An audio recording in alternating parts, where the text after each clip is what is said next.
Hello viewers, hope you all are fine and having some great fun.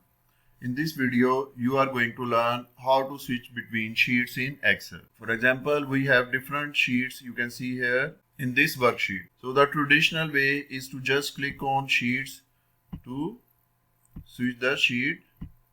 But there is a short key through which you can easily switch between sheets.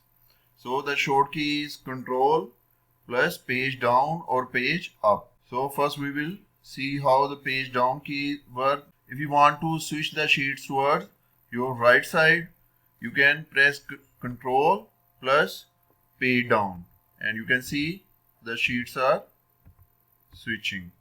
So if you want to come back or you want to switch the sheets towards your left side, you can use Control plus page up key.